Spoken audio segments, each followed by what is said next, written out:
Hello students, myself Swapnil Dart, your chemistry faculty, and today we are going to take class 12th chapter number 2 solutions. Now, what is solution? Solution क्या होता है? The solution is a homogeneous mixture of two or more pure substances. Solution एक homogeneous mixture होता है दो या दो से ज्यादा pure substances से. सबसे पहली बात, सॉल्यूशन दो चीजों से मिलकर बनता है. उसमें एक होता है सोल्यूट और दूसरा होता है solvent. Solute is that substance which is present in small quantity and solvent is that substance which is present in large quantity. So जैसे कि अगर मैं आपको बोलता हूं कि सोल्यूशन के बारे में अगर जब भी बात होगी तो मैं आपको बोलूंगा कि ट्रू सॉल्यूशन अगर हम लेते हैं तो उसमें यहां पर शुगर एंड वाटर का होगा, जिसमें शुगर हम कम क्वांटिटी में लेते हैं तो वो सोल्यूट है और सॉल्वेंट वाटर होता है. सो सॉल्यूशंस में यहां पर जो होमोजीनियस मिक्सचर की बात आई है, homogeneous mixture means which completely mix into each other, जो प्योरली क्या हो जाते हैं, एक दूसरे में मिक्स हो जाते हैं. जैसे कि शुगर सॉल्यूशन, शुगर वाटर में डालते बराबर वो क्या हो जाती है, कंप्लीटली मिक्स हो जाती है. या फिर हम सॉल्ट को वाटर में ऐड करते हैं तो वो भी कंप्लीटली मिक्स हो जाता है. तो उन्हें कहा जाता है यहां पर होमोजीनियस मिक्सचर. सो यहां पर ये समझने के बाद में अभी हमें समझना है types of solution. Total 9 types of solutions होते हैं, जिसमें से 3 अभी इसमें यहां पर दिए, आगे में हम लोग और 6 देखेंगे. सो सबसे पहले हमारे पास में यहां पर दिया है state of solute, state of solvent और उसके बाद में एग्जांपल्स. सो अभी मैंने आपको बताया सोल्यूट ऐसा सब्सटेंस जो कम क्वांटिटी में होगा, सॉल्वेंट ऐसा सब्सटेंस जो ज्यादा क्वांटिटी में होगा. उसके बाद में अगर सोल्यूट सॉलिड है और सॉल्वेंट लिक्विड है तो इसके एग्जांपल्स होंगे sea water, benzoic acid in benzene, sugar in water, जो मैंने आपको सबसे पहले बताया. शुगर को अगर हम वाटर में डालते हैं, शुगर सोल्यूट होता है कम क्वांटिटी में और सॉल्वेंट वाटर होता है लार्ज क्वांटिटी में. ये आपका फिजिकल एक्सपीरियंस है, आपने कभी भी देखा होगा. उसके बाद में नेक्स्ट चीज है हमारे पास में यहां पर, नेक्स्ट है solid in solid, means solute भी सॉलिड रहेगा और सॉल्वेंट भी सॉलिड रहेगा. जैसे फॉर एग्जांपल मेटल अलॉयज होते हैं, जैसे कि हम ब्रास बनाते या फिर ब्रॉन्ज बनाते. आपको पता है जो मेटल अलॉयज होते हैं वो यहाँ पर, जैसे कि कॉपर को अगर जिंक में मिलाते हैं तो ब्रास बनता है. तो वो भी क्या हो गया, एक यहाँ पर सोल्यूशन का ही टाइप हो गया, जिसमें सोल्यूट भी सॉलिड है और सॉल्वेंट भी सॉलिड है. उसके बाद में third category, third type of solution आता है जिसमें सोल्यूट सॉलिड है और सॉल्वेंट गैस है. जैसे कि for example iodine in air, इसमें आयोडीन जो है वो हमारा सोल्यूट है और एयर जो है वो हमारे पास में सॉल्वेंट एज अ गैस है. Fourth type of solution is liquid liquid, जिसमें सोल्यूट भी जो रहेगा लिक्विड ही रहेगा और सॉल्वेंट भी जो रहेगा वो लिक्विड रहेगा. जैसे for example ethanol in water. यहाँ पर इथेनॉल, जैसे आपने गाड़ियां देखी होगी रनिंग ऑन इथेनॉल लिखा होता है, ठीक है, वही है यहाँ पर ये ethanol in water. So ethanol जो होता है वो वाटर में क्या होता है, मिक्स होता है. और इथेनॉल वाटर में मिक्स होने की वजह होती है हाइड्रोजन बॉन्डिंग, जो कि इथेनॉल में प्रेजेंट होती है और जो कि इथेनॉल और वाटर के बीच में बनती है. सो यहाँ पर liquid liquid type of solution आपने देख लिया. अब उसके बाद में लिक्विड सॉलिड, लिक्विड सॉलिड जो टाइप ऑफ सोल्यूशन है, फिफ्थ वन, ये फिफ्थ टाइप ऑफ सोल्यूशन है यहाँ पर लिक्विड सॉलिड. इसमें हमारे पास में जो सोल्यूट है वो भी लिक्विड है और उसके बाद में जो सॉल्वेंट है वो सॉलिड रहेगा, ठीक है. अब यहाँ पर ये दिया है जैसे कि amalgams of mercury with metals as mercury in silver. जैसे हम अमलगम्स देखेंगे ऑर्गेनिक रिएक्शंस में होते हैं, यहाँ पर मर्क्यूरी को हम जिंक में डालते हैं, ये यहाँ पर ये दिया, या फिर मर्क्यूरी को सिल्वर में लिया जाता है. इस तरह से ये क्या हो गए, अमलगम्स ऑफ मर्क्यूरी. नेक्स्ट है हमारे पास में लिक्विड गैस. यहाँ पर सोल्यूट लिक्विड है और सॉल्वेंट गैस है, जैसे कि क्लोरोफॉर्म इन नाइट्रोजन, ये यहाँ पर हमारे पास बताया. क्लोरोफॉर्म जो है हमारे पास में वो सोल्यूट है और नाइट्रोजन जो है वो हमारे पास में गैस सॉल्वेंट है. उसके बाद में 7 टाइप ऑफ सॉल्यूशन आता है यहाँ पर गैस लिक्विड, जिसमें कि गैस हमारा सोल्यूट है और लिक्विड हमारा सॉल्वेंट है. जैसे कि carbonated water CO2 in water, या फिर ऑक्सीजन इन वाटर. आपने देखा होगा जैसे कि ये CO2 इन वाटर जो बोला गया है वो इस तरह से, जो आप कोल्ड ड्रिंक्स जो पीते हैं वो कार्बोनेटेड वाटर होता है, CO2 होता है वाटर में और भी चीजें होती है पर CO2 उसमें प्रेजेंट होता है। उसके अलावा ऑक्सीजन जो वाटर में होता है वो भी एक टाइप ऑफ सोल्यूशन है, जिसमें सोल्यूट ऑक्सीजन गैस है और सॉल्वेंट वाटर लिक्विड फॉर्म में। उसके बाद में नेक्स्ट चीज है हमारे पास में 8 type of solution, gas in solid, ठीक है। सो गैस हो गया हमारा सोल्यूट और यहाँ पर सॉलिड हो गया हमारा यहाँ पर सॉल्वेंट, ठीक है। सो यहाँ पर ये क्या हो गया, यहाँ पर हमारे पास में हाइड्रोजन जो कि सोल्यूट है वो सॉलिड पैलेडियम में प्रेजेंट है, इसे कहते हैं, ये 8 टाइप ऑफ सोल्यूशन है। हाइड्रोजन इन पैलेडियम, हाइड्रोजनेशन यहाँ पर हम प्रोसेस करते हैं, उसमें यूज किया जाता है। जैसे कि यहाँ पर हम क्या करते हैं, वेजिटेबल ऑयल को हम वनस्पति घी में कन्वर्ट करते हैं, उसके लिए हमें हाइड्रोजनेशन करना पड़ता है। जो हाइड्रोजनेशन करने के लिए हम हाइड्रोजन इन पैलेडियम लेते हैं। उसके बाद में नेक्स्ट चीज है हमारे पास में गैस इन गैस, यहां पर हमारे पास में सोल्यूट भी गैस है और सॉल्वेंट भी गैस है। सो यहां पर जैसे कि एयर, जिसमें क्या होता है अदर ऑल गैसेस का मिक्सचर होता है, जैसे कि ऑक्सीजन, नाइट्रोजन, आर्गन और सारी गैसेस का क्या होता है, एयर मिक्सचर होता है, जिसमें सोल्यूट भी गैस है और सॉल्वेंट भी गैस ही है। Next topic is the capacity of solution to dissolve solute. अब देखिए किसी भी सोल्यूशन में कितना सोल्यूट डिसॉल्व होगा उसकी कैपेसिटी किस तरह से देखी जाती है, प्लीज मैं आपको बताता हूं। देखिए, if solute is added to a solvent, अगर हम किसी सोल्यूट को सॉल्वेंट में ऐड करते हैं, it dissolves readily at first, मतलब वो रेडीली क्या होगा, डिसॉल्व होगा सबसे पहले। अब यहां पर जैसे कि मैं आपको एग्जांपल के तौर पे बताता हूं, जैसे कि सपोज कीजिए मैंने आपको 1 स्पून शुगर दी और 1 ग्लास ऑफ वाटर दिया, आपने शुगर को वाटर में डाला और उसके बाद में वो क्या होगा, वो वहां पर डिसॉल्व होना शुरू होगा। सो वो रेडीली क्या होता है, डिसॉल्व होता है सबसे पहले तो। अब यहां पर नेक्स्ट पॉइंट दिया हुआ है, the dissolution then slows down as more solute is added. अब देखिए जो डिसोल्यूशन होता है वो पहले तो बहुत ज्यादा होता है, पर अगर हम और सोल्यूट को ऐड करते हैं तो डिसोल्यूशन कम होता है। तो सबसे पहली बात, डिसोल्यूशन क्या होता है, dissolution is a process in which solute dissolves in solvent, मतलब डिसोल्यूशन एक ऐसी प्रोसेस है जिसमें सोल्यूट सॉल्वेंट में डिसॉल्व होगा। पर अगर हम कंटिन्यूअसली सोल्यूट को सॉल्वेंट में डाल रहे हैं, मींस सॉल्वेंट की जो क्वांटिटी है वो कांस्टेंट है और हम सोल्यूट फर्दर ऐड कर रहे हैं, तो जो डिसोल्यूशन की प्रोसेस होगी वो क्या हो जाएगी, स्लो हो जाएगी।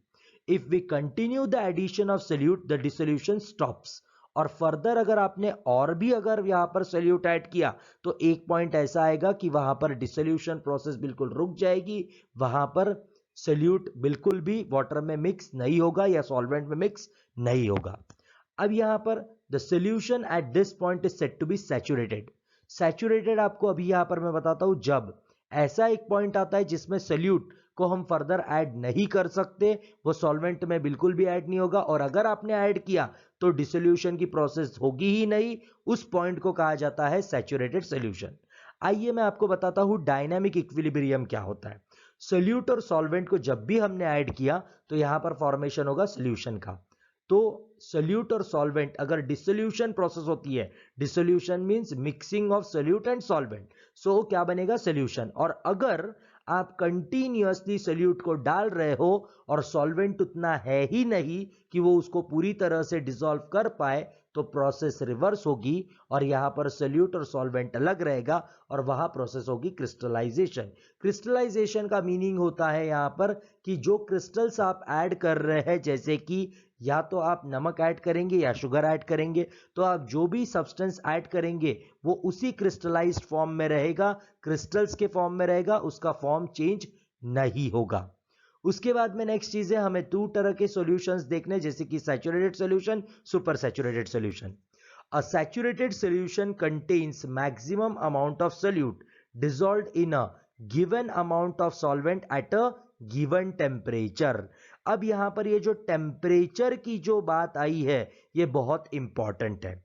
सैचुरेटेड सॉल्यूशन ऐसा सॉल्यूशन होता है जिसमें maximum amount of solute dissolved होता है एक गिवन अमाउंट ऑफ सॉल्वेंट में एक पर्टिकुलर टेम्परेचर पर। जैसे कि फॉर एग्जांपल मैंने आपको एक ग्लास ऑफ वाटर दिया, आपने उसमें शुगर ऐड किया, आपने उसमें 1 टेबल स्पून शुगर ऐड किया, फिर उसके बाद में आपने और फर्दर स्पून वहां पर टेबल स्पून ऐड किया, तो एक पॉइंट ऐसा आएगा कि आप फर्दर उसमें और अगर सोल्यूट ऐड करेंगे तो वो सोल्यूट उसमें ऐड होगा ही नहीं।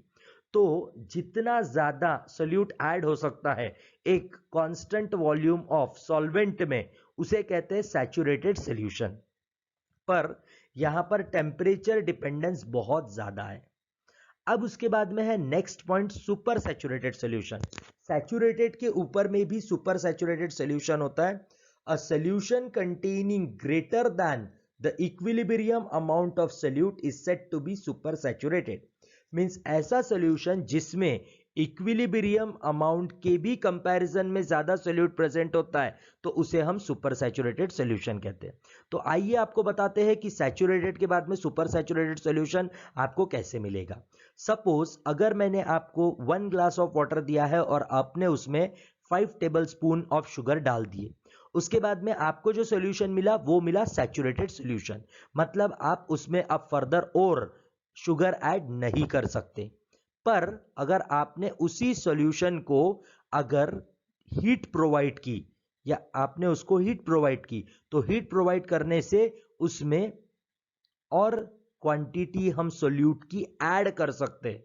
सो एक गिवन टेम्परेचर पर जो सोल्यूट की क्वांटिटी एडेड होती है, वो सॉल्यूशन जो मिलता है वो होता है सैचुरेटेड सॉल्यूशन।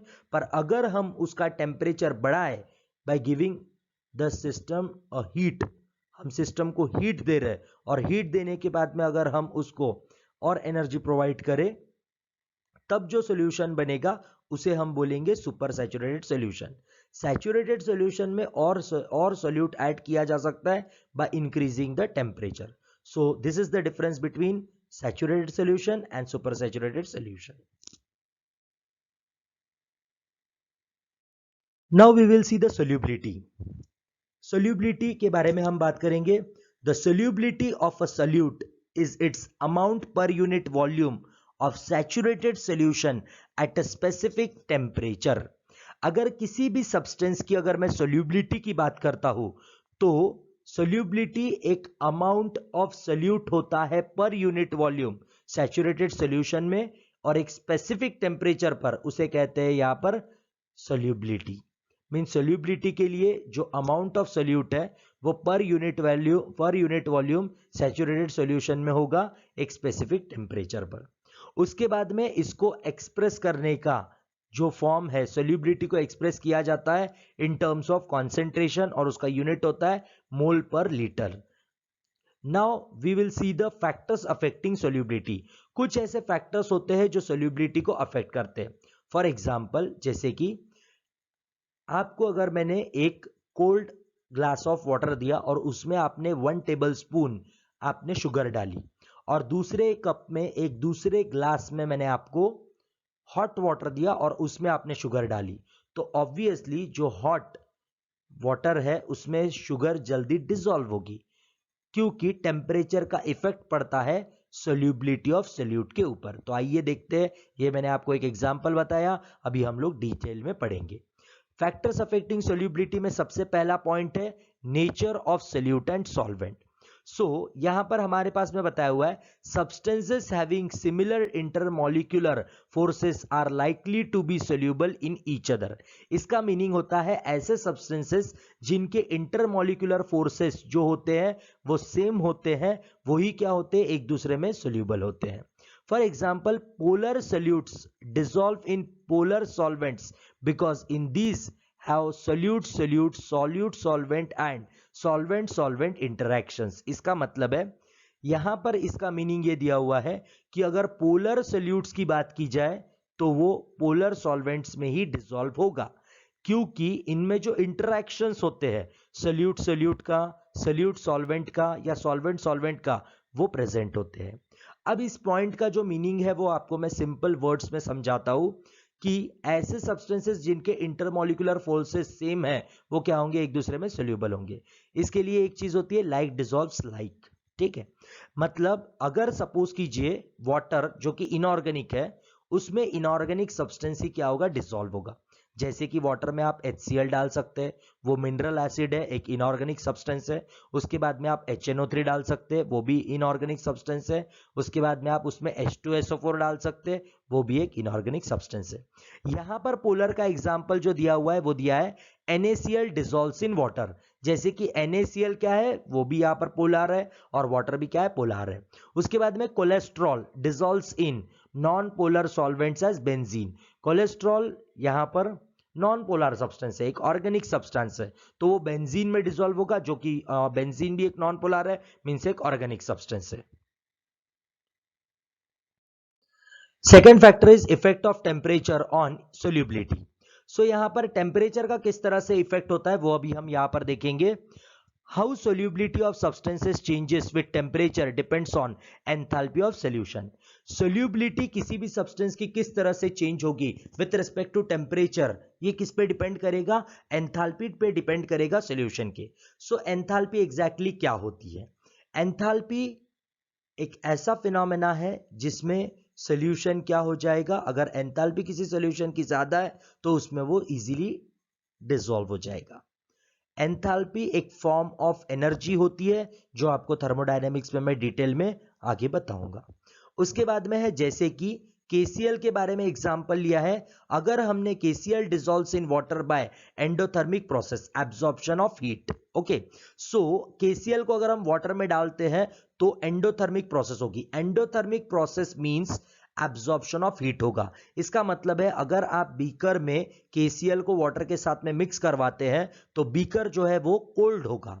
उसके बाद में नेक्स्ट चीज है when temperature is increased by adding heat to the system, the solubility of substance increases according to Le Chatelier's principle. यहां पर इसका मीनिंग है जब हम यहां पर टेम्परेचर इंक्रीज करेंगे, हीट को ऐड करके सिस्टम में अगर हम टेम्परेचर को इंक्रीज करेंगे तो जो सोल्यूबिलिटी होती है, सब्सटेंस का मीनिंग है सोल्यूट की, तो जो सोल्यूबिलिटी होती है सोल्यूट की वो इंक्रीज होगी according to Lee Chatelier's principal. तो आइए देखते हैं हम यहां पर। When the substance dissolve in water by an exothermic process, its solubility decreases with an increase of temperature.